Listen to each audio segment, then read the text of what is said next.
ऐसे गाना गा सकता हूँ ना? आप हल्ला करके बताइए। ना देखिए, हम परिवार वाले आदमी है ना, तो हम बहुत कुछ देखते हैं। जेकर शादी नहीं के भलो अपनी के कहू तो सब बांधा घूमा तरह से ने होने हमें कितना लोग के बियाह नहीं के बोलते हाथ उठाई बोलो। आय माई ई मोय जवर नोड़ुए बकारी। अरे जब सब जना के बियाह नहीं के बोल तो हइलो आसमान से आइल बका, इलो अंतरिक्ष से नीचे आ गइल बा। भीम गादा ले लेबे काते एकर चमचाई ऊपर हो गई तेरा लो फेल बड़ा ना भीम एक नंबर की के करा से ले हम सवा बहतारे यही है होली के बा। अरे देवरा तो कोई सहा कैसे रहब भगवान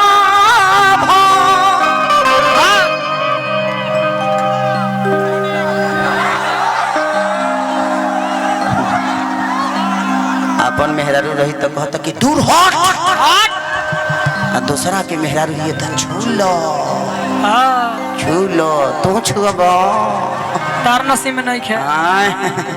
हम छुएब तो तहरा पता चल जाए कि हाँ हम छू लेनी।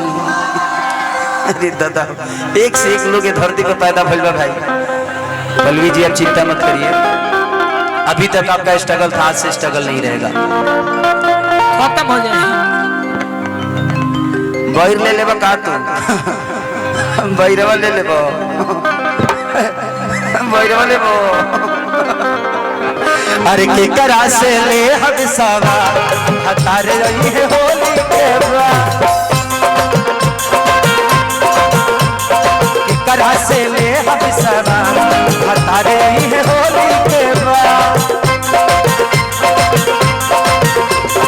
देवरा का पायल सहा कैसे रहब भगवान देवरा का पायल सहा कैसे रहब भगवान।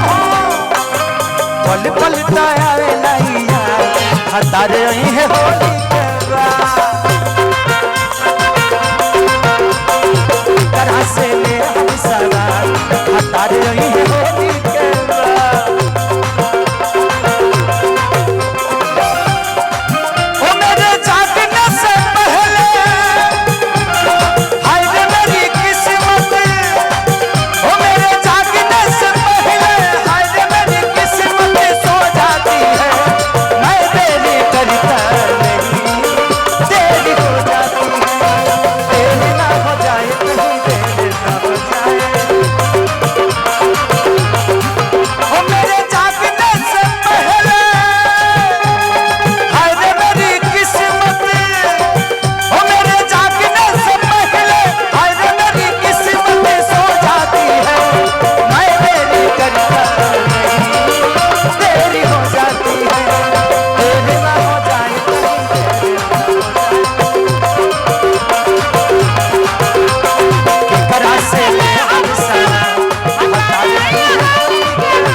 औरत कहती है क्या कहती है?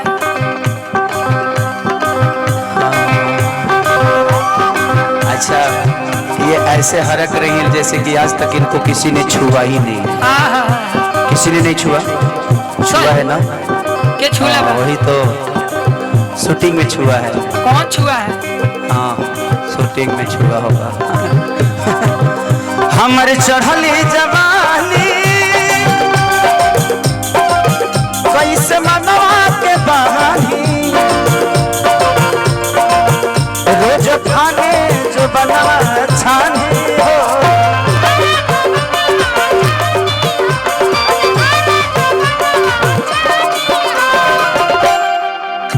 मेहर के परेशानी केहू दोसर का मानी जे पर मोहरत न दर्द का जानी हो।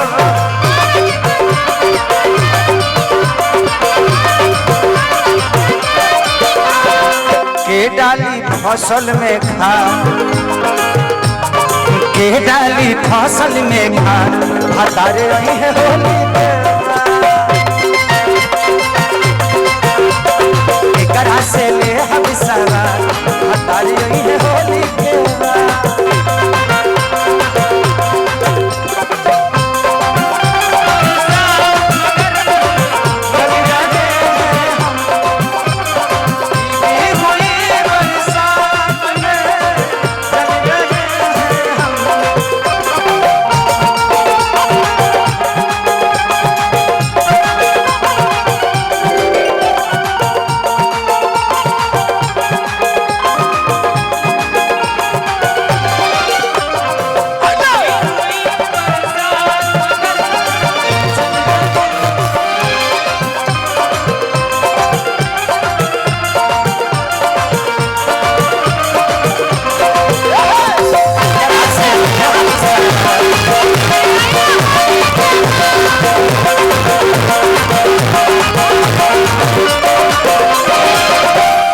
और ये लास्ट में कहती है क्या कहती है कि कौन जवार है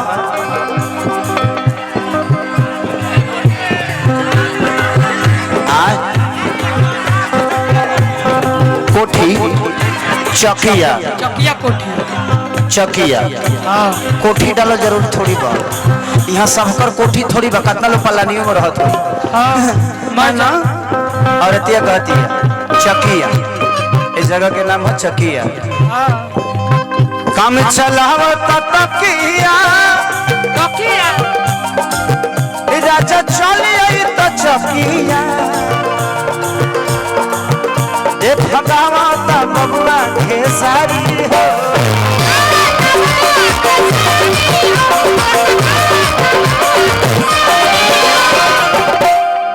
भरौठा खियाई दिन फकिया कुछ रोगे न बकिया अरे बहिन खाई देख होली में आफत बभारी हो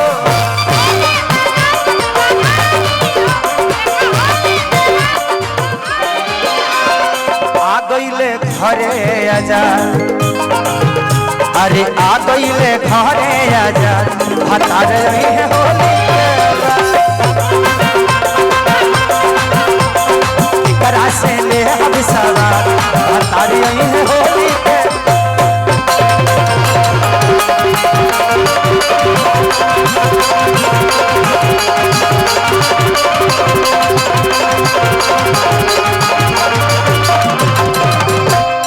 वाह वाह चलिए